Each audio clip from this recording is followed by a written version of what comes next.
I'm eating candy right now, so I need to eat it for a little bit, and then I'll be able to talk. Because right now, it's mamba, and it's kind of gluing my mouth shut. So I'm gonna finish it, and then I'm gonna talk to you. In the judicial model of the atonement, sin is not just drifting away from God. Sin is an active rebellion against God. Sin is a crime against God. Guilty.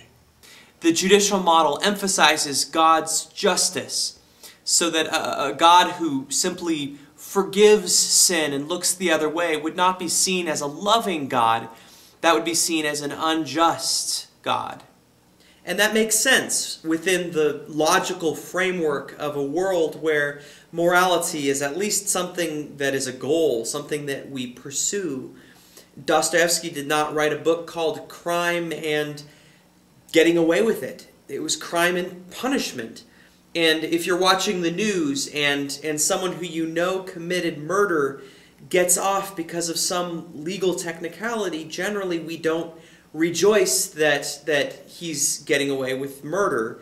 We feel sick to our stomachs almost, because we have the sense that some great injustice has been done. The judicial model of the atonement emphasizes that the wages of sin is death. Whether we like it or not, when we sin, someone has to die as a consequence of that, because of the justice that God has built into the world. Paul writes in Romans, God presented Jesus as a sacrifice of atonement through faith in his blood. He did this to demonstrate his justice, because in his forbearance he had left the sins committed beforehand unpunished. He did it to demonstrate his justice at the present time, so as to be just, and the one who justifies those who have faith in Jesus. So Paul says, these unpunished sins are disrupting the justice in the universe, and God has to do something about that. And God knows that we would not be able to stand before him guiltless in a court of law after we have sinned against him so regularly and so egregiously.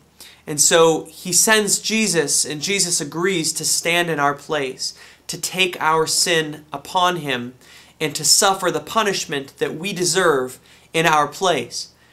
And it's a good thing that he does that, because without that, I'd have to just plead insanity and hope for the best. The judicial model of the atonement, this idea of penal substitution, penal just means having to do with punishment, like penalty. This has been a very popular model for famous preachers who preach the gospel. This is the model that Billy Graham has used in his preaching of the gospel. It's also, if you have read or seen the movie of the Narnia series, this is the model that C.S. Lewis uses to explain the atonement in The Lion, the Witch, and the Wardrobe, where Aslan, and this is the closest I could find to a lion in the student center, it's Rudolph the red-nosed Aslan, and Edmund, hello, I'm Edmund, where Aslan literally takes the death that Edmund deserves and dies in his place. That is an example of the judicial model of the atonement. Thank you, Rudolph the red-nosed Aslan, who represents God. In the moral influence model of the atonement, the problem for us is one of ignorance. We don't know the right way to follow God. We don't know the right things to believe about God. And so Jesus comes to enlighten us, to show us the right way to follow God, and to show us how God really feels about us, that God is not someone to be feared, but that God actually is one who loves us. This model emphasizes Jesus' life and teachings, the way that Jesus lives out a perfect response to God, a perfect sinless life, and also his moral discourses, where he teaches us how we are to follow God in places like the Sermon on the Mount and other places where he gives a lot of moral instruction. The significance of Christ's death is minimized in this model relative to the others. in that on one hand, Jesus' death shows for us the extent of his obedience to God, that he is obedient unto the point of dying. And on the other hand, it shows us the extent of God's love for us, that he is willing to suffer to that degree, to suffer death in order to show his love for us. The moral influence model of the atonement is sometimes referred to as a subjective model of the atonement, whereas the other models are objectively rooted in what Christ did for us. The moral influence model relies a lot more on what our response is to what we've learned from Christ. Do we believe that God is loving and therefore turn to him?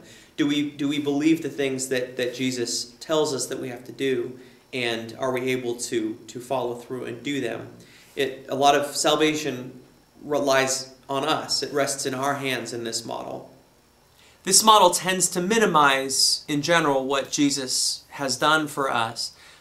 Salvation, forgiveness, these are things that God the Father gives us.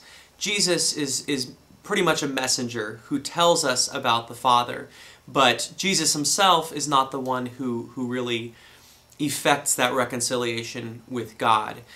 What Jesus does for us can kind of be done by a book or skywriting by a plane, that like one of those planes that does the skywriting with a poofy. What do they even use for that? Is it like smoke or